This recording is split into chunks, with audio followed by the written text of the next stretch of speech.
This is Scott Spears, and I'd like to welcome you to another edition of Scott Spears Now. Today, you're in for a treat. Our guest, a legendary comedian, one of a kind, the Professor Irwin Corey. He was blacklisted in the 1950s. He ran for president on the Playboy ticket in 1960. He's worked with Jackie Gleason, Steve Allen, all the greats, Phil Silvers, and this coming July he will turn 99 years old. He's heavily involved in politics, he's heavily involved in comedy, and as you will see in our interview from his home in Manhattan, he is still funny, he is still active, he is still an activist, he is still the world's foremost authority, the legendary Professor Irwin Corey. You're going to like this a lot. Professor, take it away. This is Scott Spears, and today I'm joined by a legendary stand-up comedian who has worked with Jackie Gleason, the Smothers Brothers, Steve Allen, and many others. Along the way, he was blacklisted in the 1950s and campaigned for president of the United States on the Playboy ticket in 1960. He will turn 99 years old on July the 29th. Can you believe that? He is the world's foremost authority, Professor Irwin Corey. Professor, it is such a pleasure to see you. How are you doing? Doing fine now. Just got out of the hospital about 2 weeks ago. Is that right? Yeah. Is everything okay? Everything is okay now. Good, good. At 99 years old, that's bound to happen from time to time. Well, I have completed 99 years. I'm going on my 100th year, July 30th. And looking great as you do it. Professor, I want to go back 100 years. Tell me what your childhood was like. Well, it was like a dream. I was brought up in a Brooklyn Hebrew Orphan Asylum in 1915. I was 1 year old, and I was at the infant home in the Bronx on Kingswood Road, which is still there. It's now a home for old age Hebrews. Professor, would you consider that a rough childhood? Well, I wouldn't say it was rough. When I was a child, I didn't know what was good or what was bad. Very few people know what they lived through while they were children. They didn't know whether it was good or bad because they didn't understand what the world was all about. When you look back on it now, Professor, now that time has passed by, do you say that, hey, that must have been a rough childhood? I would say it was an unfortunate childhood. I had no appreciation, or whether I was not in a family, what you would call a family now. My mother and father were separated. My mother was very ill, and she put us in the orphan home. There were 6 of us. I had 2 brothers and 3 sisters. My sister just passed away. She was 102 years old, and she was a ballet dancer at Radio City Music Hall, then known as the Roxy. My goodness, Professor, did your parents live to be an old age? Did I what? Did your parents live to an old age? Yes, my mother was 97. My father was 84. So, I had a sister that just passed away a couple of years ago. She was 99. And my other sister was 102 when she died last year. So the Corey family definitely has good genes. Yes. Yeah, if you call the genes good. Professor, how did you break into showbiz after that kind of difficult childhood? Well, I broke into the theatrical business as an adult in 1937. And in 1938, I was in a musical review called Pennsylvania, Pins and Needles, which was a show put on by the ILGWU, a trade union. When you broke in, would you say you were more of an actor than a comedian? I was originally, I worked with Burl Ives. We were raising money for the Republican of Spain and bringing milk to the children in Spain when they were attacked by Mussolini and Hitler, aiding Franco against the Republic of Spain. Professor, have you always been an activist? If you call that an activist, I was always an activist, yes. Where did the professor character come from? You broke in as an actor. When did you become the professor? I became the president of the world's foremost authority back in 1944. 42. But in 1942, October 20th, I opened at the Village Vanguard. And which is a nightclub, the oldest nightclub in the world, to say. Where did that character come from? I don't know whether it came from Robert Benchley or whether it was just an accident. People never really, consciously accept the character that they develop. It develops by itself. Where did the outfits come from? We see a little bit of it today with the string tie and the jacket, but you had the tennis shoes and the hair straight up in the air. Where did that come from, that idea?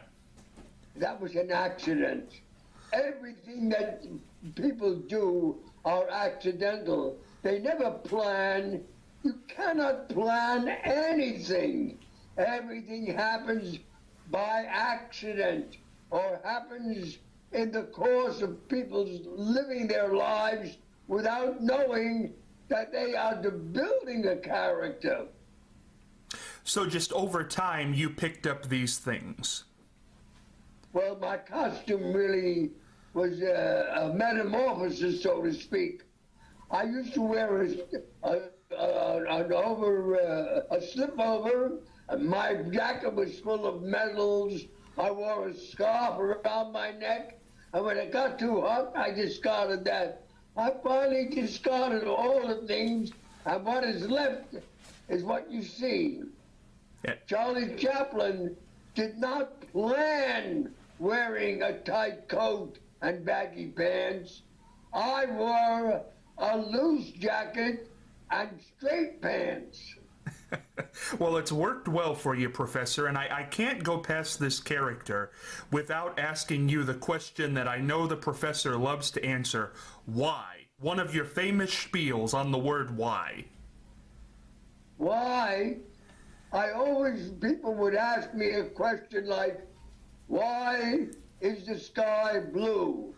And I would answer, that's a two-part question. First you ask why. Why have been plaguing man since time immemorial. Statesmen, philosophers, educators, teachers, scientists have always been asking the ultimate why. And I always say, in this brief time allocated me, it would be impossible for me to answer that part of the question. Why is the sky blue? I would say yes. Professor, where does that come from? You must have been a poet at some point in your life. Where do those spiels come from? Well, that was accidental. People never know how their sentence would end when they start to talk. You never know the end until it happens. How are you still able to remember that? People at 90 years old say they're good if they can remember their name. How do you remember that stuff? I don't know, but I remember things that happened many, many years ago. I had a friend who passed away when he was 17, and he wrote a poem because he had some trouble with his girlfriend. And the poem visited my wife when she passed away. And I remember it, I don't know how, but it went like this. Only the loneliness and the thought of you remain. All other things have wasted, worn away. The sights and sounds, once vivid, are dissolved into a blended background, somber gray, against which stand its biting sharp and clear by ardent love and memory's deep pain, the mind's created image of yourself that will with solitude alone remain. I remember this poem 76 years ago when it was written. That's not bad at all. Professor, I want to ask you about your World War II experience. The information I have, you were drafted, but you were discharged 6 months later. Why was that? Well, in the first place, I should not have been drafted into the Army because I was disabled to the sense I was blind in one eye. But the major that read the letter that Leonard Silman, who wrote it, I was in a play called New Faces of 1943, and the major says, there'll be no entertainment, we're at war now, and he pushed me through without me being examined by the doctor. And so you were discharged after you were there 6 months for that reason? I was discharged from the Army July 9th, 1943. It was written somewhere that you said you convinced a psychiatrist that you were homosexual. Was that just part of the joke? Yeah, it was part of, no, when I was interviewed the third time, they asked me about my sex life, and I said, I don't think it's any of your business. They discharged me as a homosexual.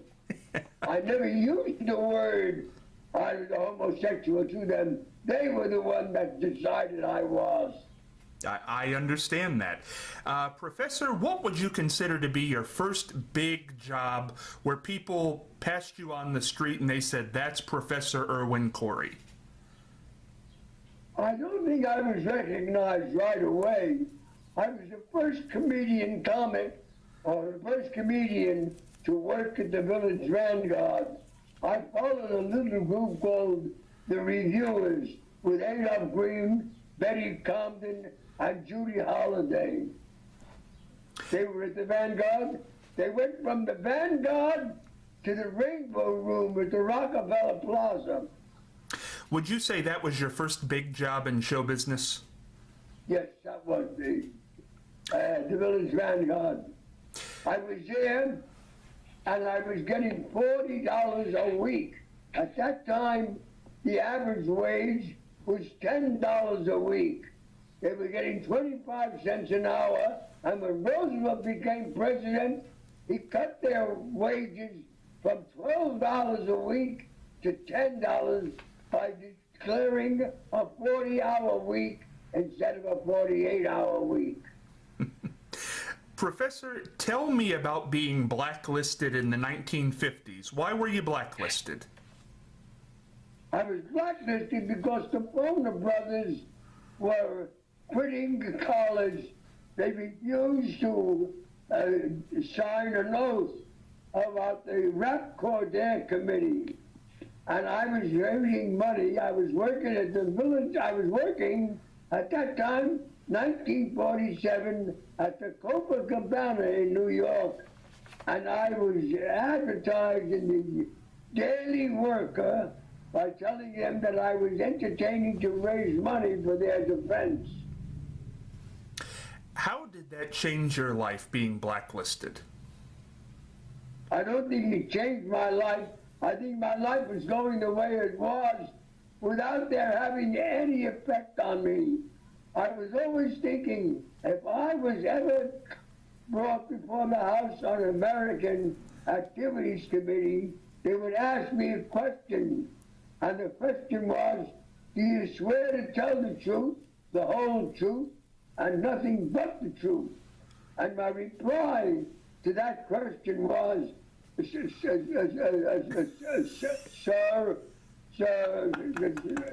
do you mind repeating the question? Professor, I was never called. you were never called. That's wonderful.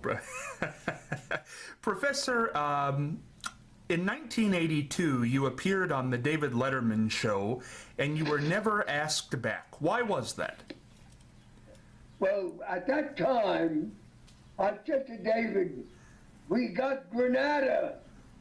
Grand Fenwick is next. Grand Fenwick was a tertiary role in The Mouse That Roared with Peter Sellers. Grand Fenwick was an imaginary location. There was no such thing as Grand Fenwick. No. So David basically couldn't take a joke. Was that the idea? Not that he couldn't take a joke, but he cut me off. Instead of the 15 minutes that I was supposed to be on, he cut it in half and only 7 minutes, and he never brought me back. Mm.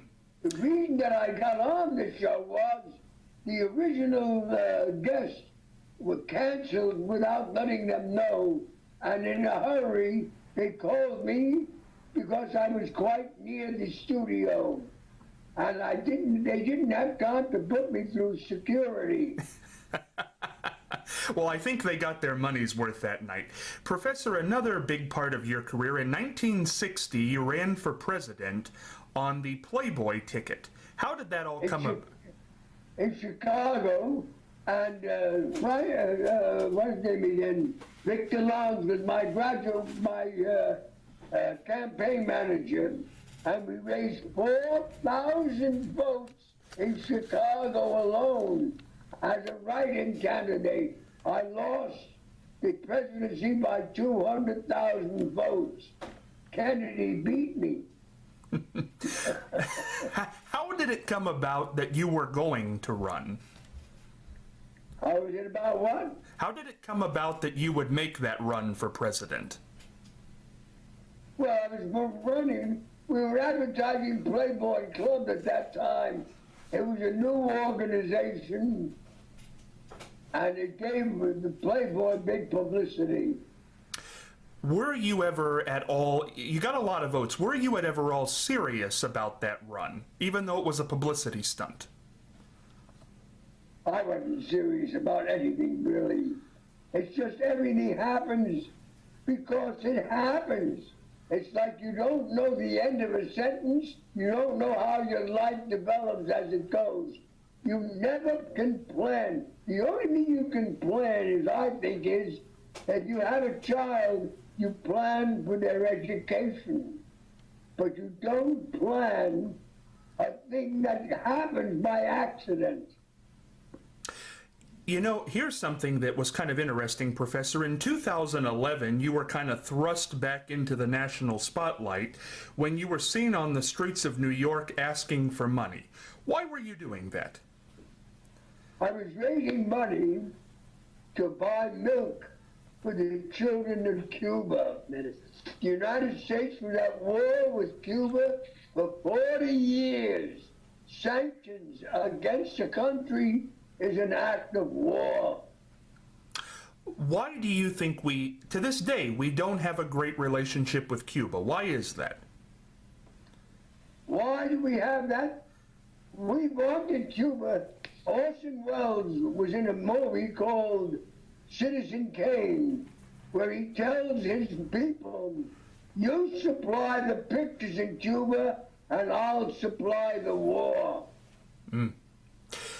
Professor, you met Fidel Castro, did you not? Yes. What is he like? Fidel Castro, by the way, happens to be Jewish. His mother was Jewish, and his name was Fidel Castro Ruz, R-U-Z, which is a Sephardic Jewish name. And we know that Robert De Niro is Jewish. His mother was Jewish. Sylvester Stallone is Jewish. His mother was Jewish. Elvis Presley was Jewish. His mother was Jewish. Even Jesus Christ was Jewish. Professor, what is Fidel Castro like as a person? He was a gentleman. In fact, people like Errol Flynn, Jack Parr, there were a lot of very famous people that helped Castro. They didn't like Batista, so they voted and helped Castro. You know, Professor, something interesting that happened in 2011 when you were on the street asking for that money is one of the big talk show hosts, Rush Limbaugh, commented on you on his program when that whole thing was going on. And I want you to give me a second here. I'm going to read the quote Rush Limbaugh said on his show. I found out over the weekend that one of my all-time favorite comedians is not just a leftist, he's a communist. Professor Irwin Corey, he lives in Manhattan. He has a shtick now. He pretends to be homeless and he panhandles. He hits people up in their cars for a donation for a children's charity in Cuba. So I'm doing show prep yesterday. I read this, and it's not just a leftist. That would be enough. He's a full-fledged communist, and that's Rush Limbaugh. When you hear that, what do you think, Professor Corey? Well, Rush Limbaugh was misinformed. I was never a communist. In fact, the Communist Party blackballed me. They would not let me join the organization. They said I was an anarchist. Now, why is that, Professor Corey? Well, maybe I still am an anarchist. I don't believe in government. The Indians lived in this continent for 12,000 years and had no government. They had no kitchen, they had no bedroom, they slept in their teepees. So at this point in time, you are for no government. I don't believe there should be a government. Anarchism is like the human body. They have various lungs. They have the heart, the liver, the kidneys, the lungs, and they don't compete. They support each other. What do you make of Rush Limbaugh in general and his popularity? Well, his popularity is based on the fact that the people in this world do not understand communism. There are two types of systems. There's one system where a man produces 500 yachts and he only sells 250. Another system, 1 million babies are born, you only make 1 million pair of booties. You only make what you need. I think that's very well put, Professor. I think a lot of people should heed those words. You've worked with so many famous comedians. I want to throw a few out at you, Professor, and you tell me your memories of them. First one, Jackie Gleason. I worked with Jackie Gleason. I did 5 episodes of It Pays to Be Ignorant. I worked on the Jackie Gleason show with, what's her name, the one that was killed, a very famous actress, a woman, I forget her name, and Crazy Guggenheim. Was Jackie a nice... Yeah, go ahead. Yes. Jackie was a nice man, a devout Catholic. He would not marry until the Pope okayed a system of divorce. Tell us about Steve Allen. Steve Allen was marvelous to work with. He was kicked off of television because he said there was no war in Vietnam. The United States would supply the South Vietnamese with weapons, and at night, the South Vietnamese would give the weapons to the North Vietnam. Tell me your memories of the man who got you in the presidential election, Hugh Hefner. Hugh Hefner. I asked Hugh Hefner, I wanted to borrow some money from him. He says, I never lend money to friends. I said, you dirty son of a bitch, you dirty bastard. I'm your enemy. Will you lend me any money? Professor, I want to come back here. In a month and a half, you turn 99 years old, as we talked about. What's the secret to getting to be 99? I am 99. Oh. I will have completed my 99th year by July 29th of this year. And I will start my 100th year, if I do live that long, on July 30th. When you start your 100th year, what is the secret? Most people don't make it that far. Well, I think the romantic part of love. George Burns once said, a man who is 99 years old having sex is like playing pool with a rope. Now, Professor, are you still active? Do you still have a romance? Do you have a love life? Well, my wife passed away 2 years ago, and I'm all alone in my house. The only comfort I have is in my grandson, who comes and lives here in my house, and a few friends come visit me. Do you still perform at this age? If I'm called, I do, yes.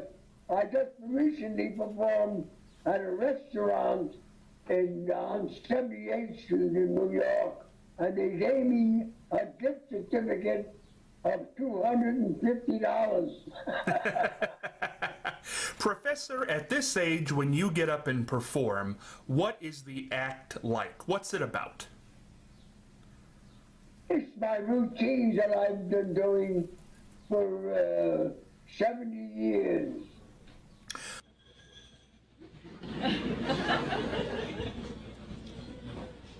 However,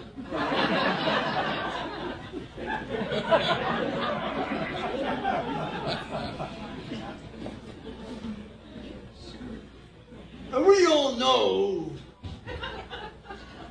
that protocol takes precedence over procedure.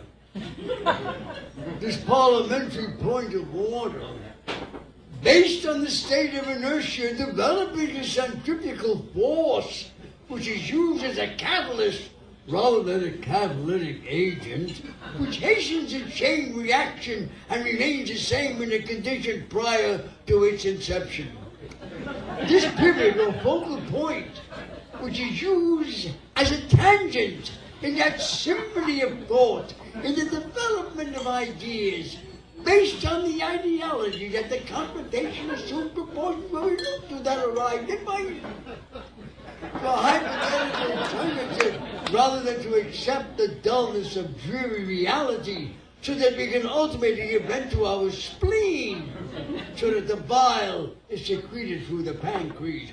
This, however, does not negate the necessity where we must be cognizant of the arid areas and regions beyond our control, and set upon that oasis, look to our party's platform, rest on our record, and feel secure with the knowledge that salvation is its own reward. Now, many of you people say, what the hell is he talking about? I'm only repeating the solution that Bush has given us to solve a situation which is comprehensive and therefore didactable to the characteristics of the character, making it almost impossible for them. What was the question? Would you ever give it up? Would you ever retire? People never retire. They are just not called to work. At At this age, Professor, for people watching this who maybe want to see you in Chicago or Ohio or Los Angeles, would you travel at this age to perform? I think I would. In fact, I might be going to Chicago this year at some other time before the winter sets in. Well, if you come, Professor, we have to meet up in person if you do. I'll be at the Prompt Theater. I would love to come see that. Professor, some other questions. Being in your 100th year, about to enter that, physically, what does it feel like? Well, I'll tell you, I'm like a potted invalid. I sleep most of the day, and it's very difficult for me to walk around. I have what is known as a walker, which the Veterans Administration supplies me with. When you get up and perform, do you sit? How does that work? I stand up. I can stand up. Professor, when you look back at your career, which spans back to the 1930s, what do you consider the highlight? The highlight? Yes. Was in Chicago in 1946. The headlines in the art section of the Chicago Tribune says, Irwin Corey tops Empire Room's greatest review. What is your greatest regret in life? My greatest regret? Yes. Was that I outlived my wife. Professor, I don't want to become too maudlin about that, but you were married for over 70 years. How hard is that? I got married. I was married in 1940. How hard is that to lose your wife of 70 years? Well, half the time I was on the road, and my wife stayed home taking care of my children. My daughter was murdered by her husband.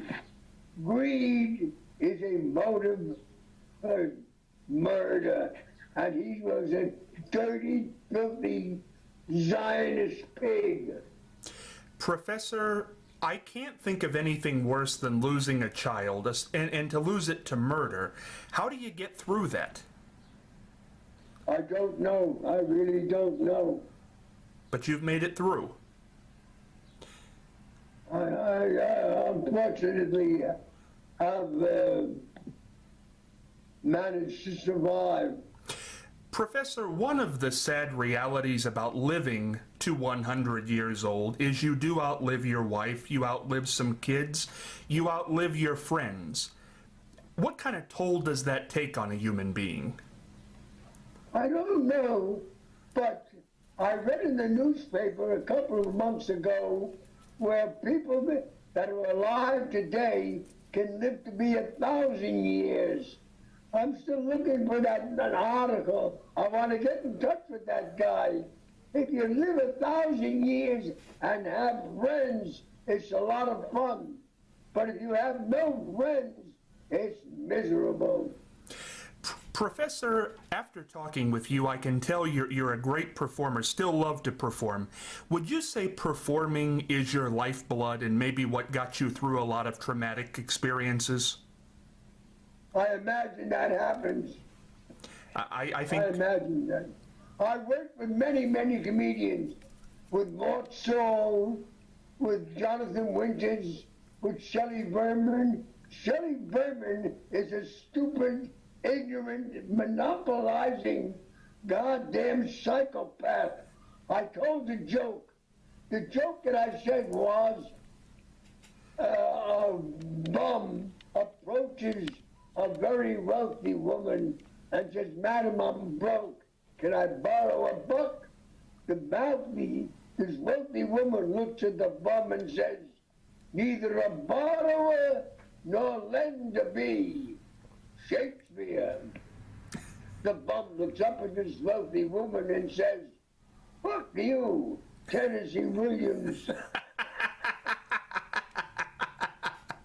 That's brilliant. Professor, I want to get back to the career. We talked about the highlight.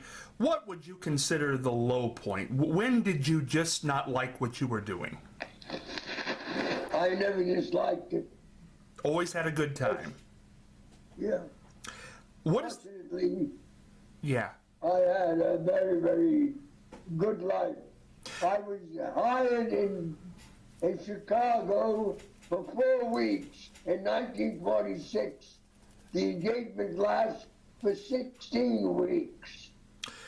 Professor, is there anything at your age right now that you still want to do that you have not done? Yes, there are a lot of mistakes I made. I was in a play called Mrs. McThing to work at the Palladium. What I should have done was take a leave of absence, so when I got through with the Palladium, I would go back to my job. I didn't realize I could do that. At this age, would you like to play the London Palladium? Would you like to be in a play? I was in a play called Sly Fox, and I got all reviews. Some of the reviews I got said I tore the house down. I had 5 lines in the play, and every newspaper recognized the fact that I stole the scene that I was in. I can believe that, Professor. Is there anything you still want to do career-wise? Is there a movie or a role or a city you still want to play? Something you want to do? Yeah, I'd like to work in the movies. I did 9 movies. And they're all... I did Car Wash, It Pays How to Commit Marriage, Crackers, with, what's his name again? Donald Sutherland. I did I'm Not Rappaport with Walter Matthau. I did, you name the films I've done. You've done some wonderful films, Professor. I want to... Was there a favorite bit, a favorite comedy bit in your stand-up act that was just the one you loved to perform better than the other ones? Well, the one was Sly Fox, where I worked with Jackie Gleason, and it was called Sly Fox. I played the part as Crouch, and everyone said he's great. In fact, Zoe Caldwell directed a play called Midsummer's Night Dream, and I played a part and stole that show. Another one was Hamlet. I played the gravedigger, and the review said, we understand why Shakespeare called the gravedigger a clown. Exactly. Professor, when you do your comedy act, your stand-up act, like the why bit you did earlier on, do you have a favorite bit, a favorite monologue that you do? Yes, my favorite monologue was the one where I did a travesty on Shakespearean plays. Could you give us a little bit of that right now? Well, I was in a play called Midsummer's Night Dream, where was it Midsummer's Night Dream? No, it was Kiss Me Kate. That was The Taming of the Shrew, where I have a line where I say, my God, I am a lord, and not a tinker like Christopher Sly.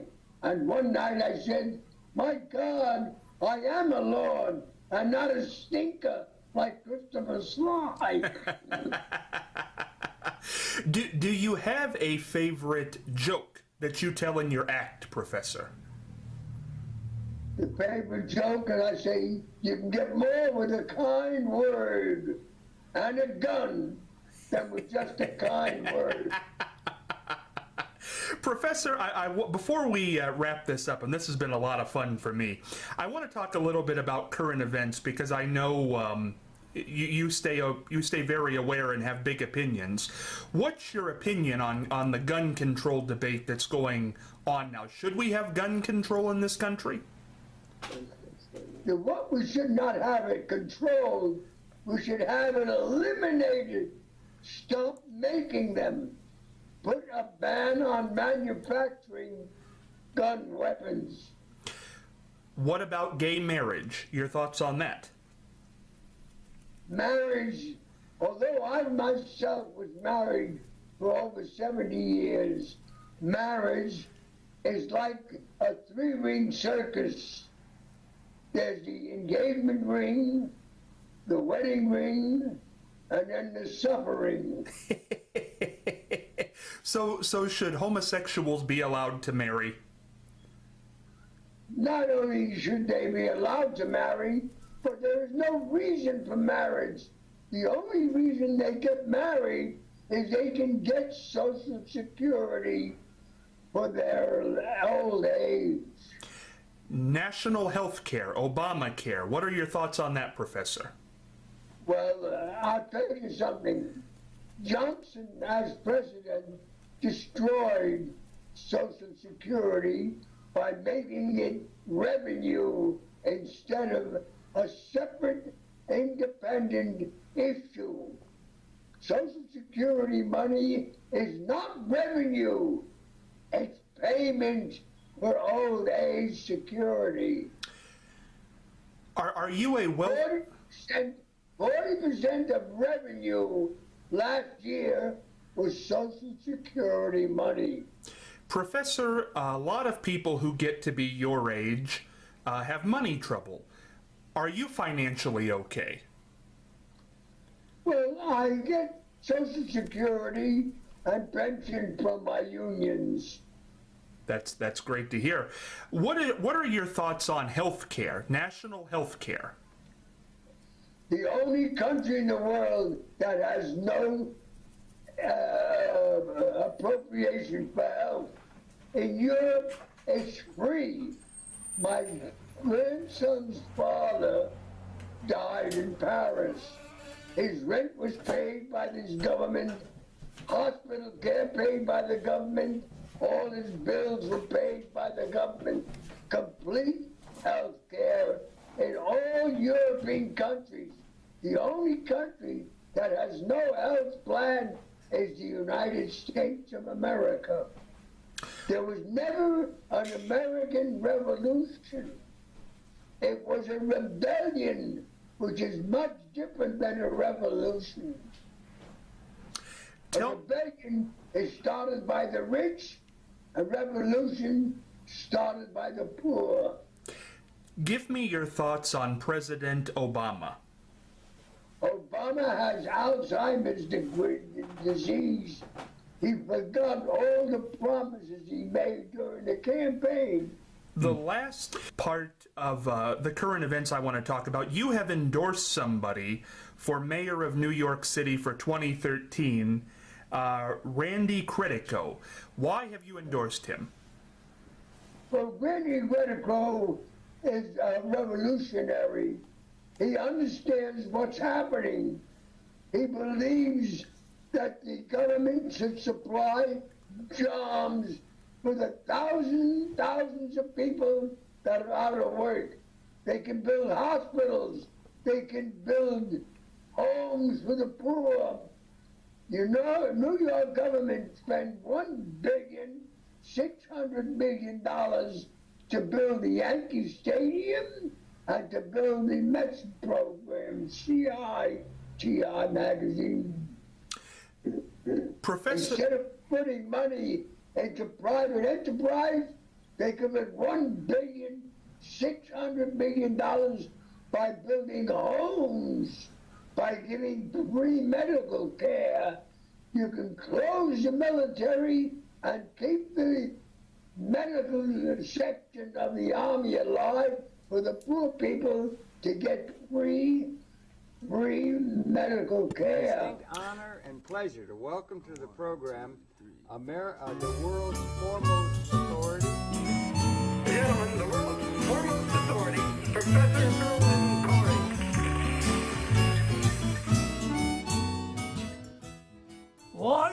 Are you voting for Randy Critico? But why? I've been plaguing man since time immemorial. It would be ludicrous on my part to delve into the ultimate why. You, the people of New York, deserve a much better servant. I've known Randy Critico for many, many years. A man with integrity, honesty, and principle. A man who knows the ropes. Vote for him, as I am going to vote many times, I hope. So long, fellas. See you later. At City Hall with Randy.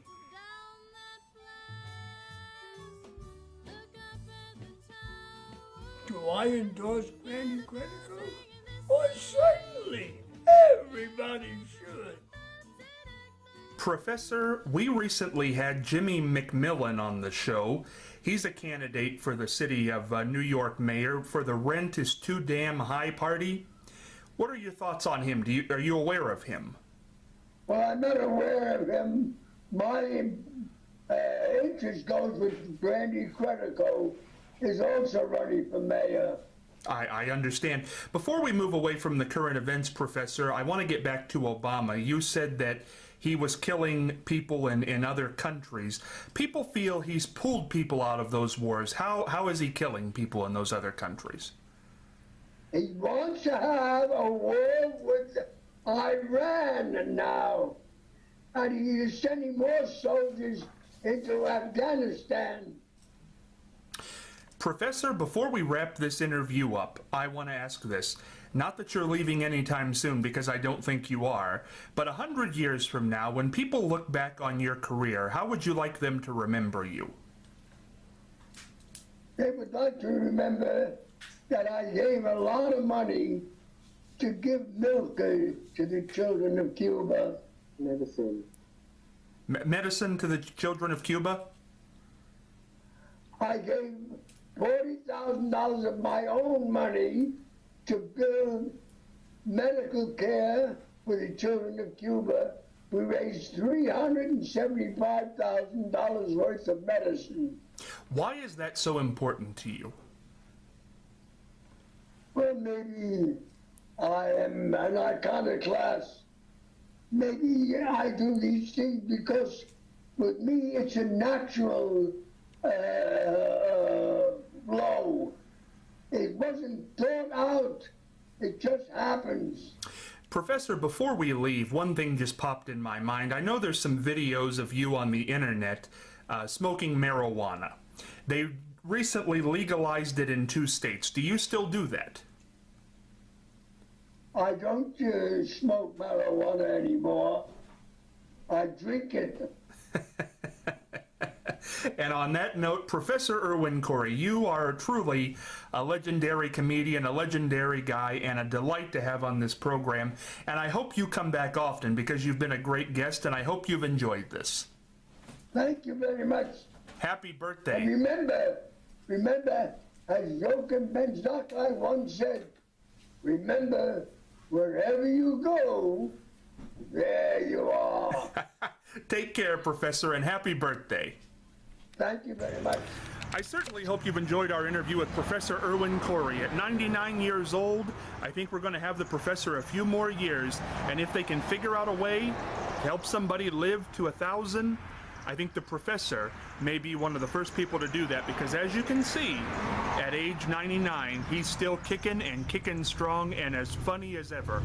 Big laughs with that interview. Coming up next, our regular segment on the show, How to Get Free Money with Mr. Question Mark himself, Matthew Lesko. Can you believe this? Irwin Corey, Matthew Lesko. What a marquee. Here's Matthew Lesko. Hi, okay, this is the first mom I want to introduce you to. Okay, this is Sarah Farley, and she's the president of her own business now called Baby Bindle. Yeah, and she never did anything like this before in her life, you know. And I interviewed her about how she thought of this idea, how she got the money, and to tell you how successful she is at doing all this now. So watch this video. Hi Matthew. I'm Sandra Frawley, and I am the president of Baby Bindle, and I invented the seat pack, which is a diaper bag that attaches to the handle of an infant car seat. I have two children. My son was born in 2004, and then my second child, my daughter, she was born in 2009, and about a month or so after she was born, I was running errands, and moms usually run errands when their children are sleeping in the infant carrier seat. And so I was doing that. I was struggling with the big diaper bag. I was struggling with the coat, and trying to keep hold of my keys, my son's hands, and it was just too much. And I said, there has to be something out there that will make my life easier. And I went online, and I didn't really find anything, because I said, all I need is something that will attach to this car seat, and I don't have to carry anything else. And there wasn't anything, so I kind of dusted off my sewing machine and made myself a prototype.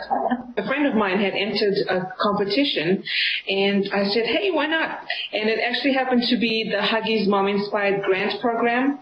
It was their first time last year, so it was actually an inaugural winner. And I entered it in June, and I got a phone call from Huggies that I had won in July. So wow, in 1 month you knew you won, huh? Wow. And what was the award you got? I got $15,000. After that, we actually met in Wisconsin with all the winners and people from Kimberly-Clark. We just got all together, had a big dinner, and they welcomed us into the program. And there are no strings attached. They give you the money, and they help you out. If you need help, they are a phone call away. And it's a huge validation, and it gave me such a confidence booster. It's just changed my life. It was a new idea January of last year. In January of this year, I'm actually in 8 stores and 1 online store in Iceland. What? In Iceland? The Huggies are very supportive as well. They have opened their arms. If we need any help with packaging or anything, they will give us, find us a mentor at Kimberly-Clark to do so. Really? So they don't just give you the money and send you off. They do support you in many ways. See, isn't that cool? I mean, she never was an entrepreneur before. She never applied for money anywhere before like this, and just had the courage to do it. And she got the money. I mean, you have to play to win, and that's the important thing. Take a look at what her baby bindle looks like. Here's a picture of it. You see, it's the black circle thing on the outside. It's just something to attach to the handle, and to put all your diaper stuff in, clean or otherwise, so you don't have to carry things in 2 hands. See, it's a simple idea. But she's helping not only herself by having a business, but all the other people who think that this is a great idea. And see, getting hooked up with this, grant for small business, I mean, they're helping her every step of the way. She has, an affiliate of all these other people who got money to start a business, and they're like her, moms at home starting businesses for support. And Huggies itself is helping her because they take their experts, their marketing experts, their packaging experts, any kind of help she needs. She doesn't have to hire some consultant. She gets it free. And so you could just go to their website because they're new, it's in the next couple of months you could apply. And you could apply for the $15,000 because they give out like a dozen of these winners every year.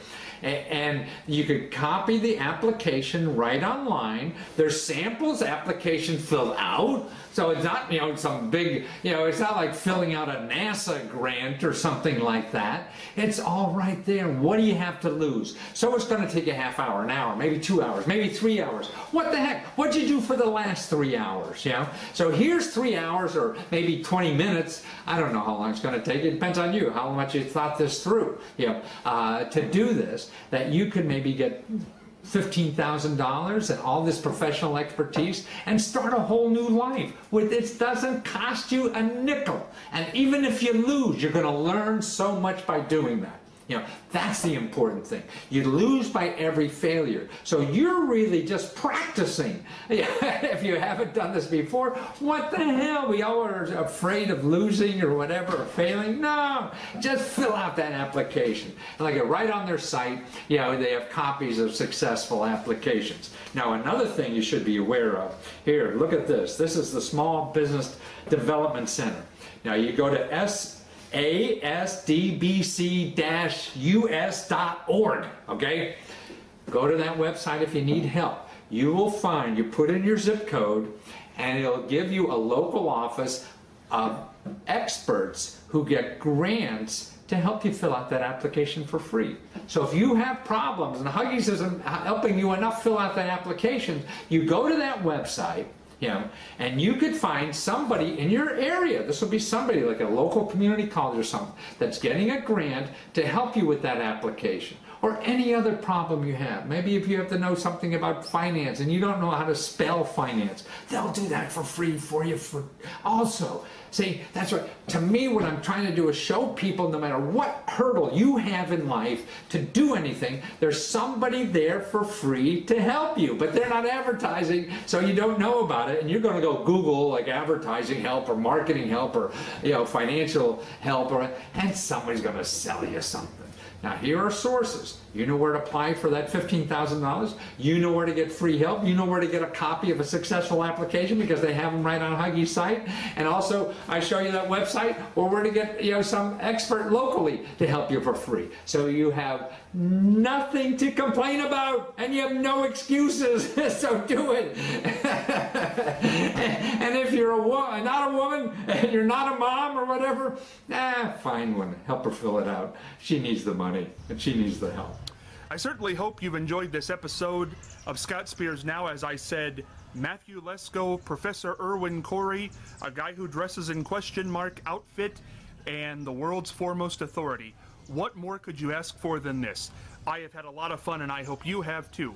Remember to catch us on the internet by going to Facebook and searching Scott Spears Now, clicking like, or email me osukid2006@aol.com. As the sun goes down on me, the sun goes down on this episode of Scott Spears Now. So it's time for me to say, this is Scott Spears heading for the dugout.